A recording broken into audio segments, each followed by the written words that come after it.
When my father and his colleagues were struggling for the independence of this country many years ago, they liked to say that they wanted to have the right to shape the destiny of their own country. They did not want foreigners shaping the destiny of their country. But in order to shape the destiny of your own country, you need resilience, intelligent resilience. You do not want to put it into a shape that would be worse than what it was in the past. Resilience has a lot to do with vision, a vision of the kind of future you want for your people, for your country, for the world in which you live. Resilience also denotes a broad vision. A narrow vision will not help us to develop the kind of resilience that we need for our country and for the world.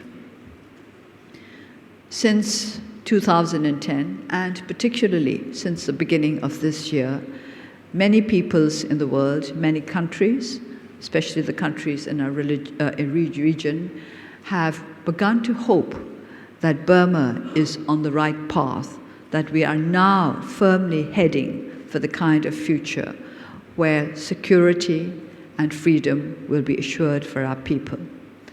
I should say at this moment that I'm pleased that the ASEAN nations seem to have developed a more practical approach towards this country than many countries in the West. I have discovered during the course of this year that what I'm always warning against, over-optimism, is indulged in more by Western nations than by our very pragmatic and down-to-earth ASEAN neighbors. Our ASEAN neighbors are very much more aware of what the problems of our region are and what the problems of this country are. And of course, Asians, for all their politenesses, polite exterior, are very, very critical when it comes to looking at one another. I think this is an Asian trait. It's a good one. I think it is good to look at things with a critical eye, provided there's also the desire to help us overcome the problems that you see. So the turbulence that started with this year is of a different kind from the turbulence that we have had to face for over the last 20 years. The turbulence before was, if you like, a clash between authoritarianism and those fighting for democracy. The turbulence now is due to conflicting perceptions of what is going on in this country.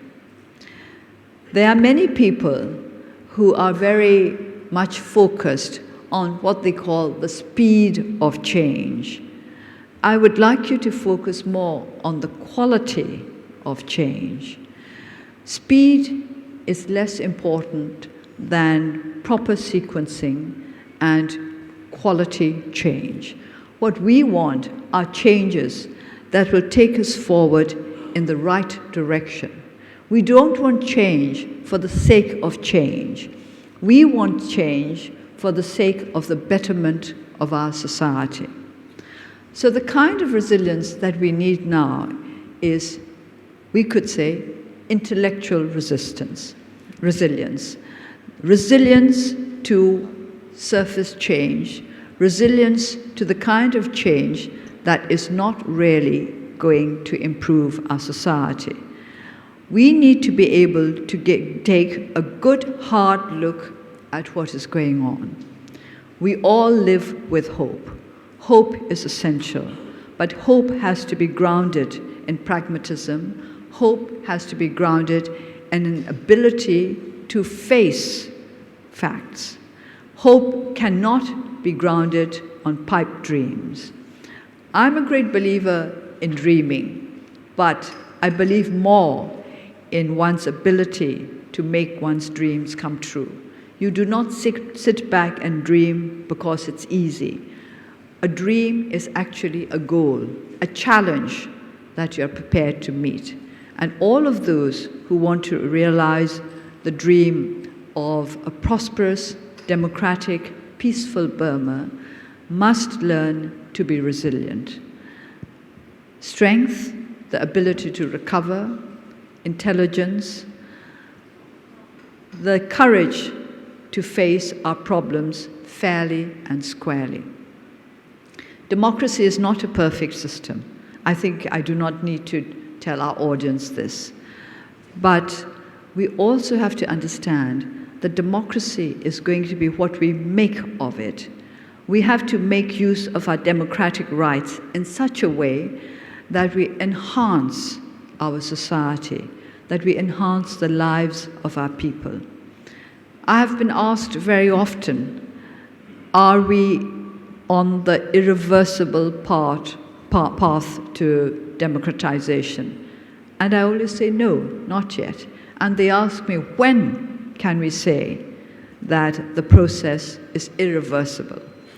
And my answer is, when the people feel it, when the ordinary people feel that their lives have changed, when the ordinary people feel that they are free from fear and from want. That is when we can say that the path to democracy is irreversible. What is said by those in authority is not enough. What is said by people like me is not enough. Because let us face it, I am in a more privileged position than the great majority of the people of our country. Until they can feel that they are safe and secure, safe from want, safe from fear, then our country has not got to where we wish it to get to. So we would ask for resilience on your part. You have to have the resilience to be able to resist the temptation to take the easy path of over-optimism. People have been annoyed with me because I keep talking about cautious optimism. They do not like it when I talk about healthy skepticism. But I must urge these for the sake of genuine progress in our country. During our years of struggle, we were upheld by the conviction that what we wanted was what the majority of our people wanted, even though they did not dare to speak out and ask for the rights that we were fighting for. There were those who doubted that my party, the National League for Democracy, and other forces working for democracy had the support of the people of Burma. There were those who said that although we may have won a landslide victory in 1990, the people of Burma no longer felt the same.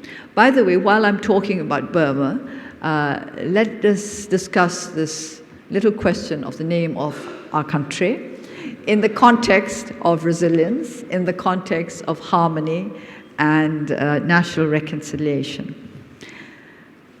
The name of this country, as spelled out in the Constitution, is only in our own language. That is the official name of our country as spelled out in our Constitution and in our own language. There is nothing in any laws of the country that says that the country must be referred to when one is speaking in a foreign language as Myanmar or Burma or Birmani or Biruma or whatever the language of the speaker may be. And I think that if we are really wanting to head for democracy, everybody has the right to use whichever name he or she wishes to use. And I use the word Burma because I'm comfortable with it. This was the name that I knew as the English name of our country when it achieved independence in 1948. It was a time of great pride for all our people.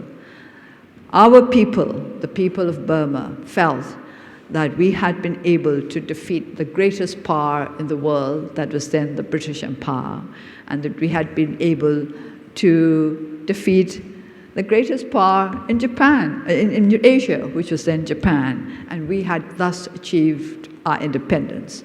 It was a moment of great national pride for us. That is why I had always been proud to say, I come from Burma whenever I met those who came from other countries. And that is my personal affection for this name. There are other reasons which I will not go into today, because I think I would rather concentrate on the harmonious and the pleasant. But if anybody wants to bring that question up with me later, I'm quite ready to face it.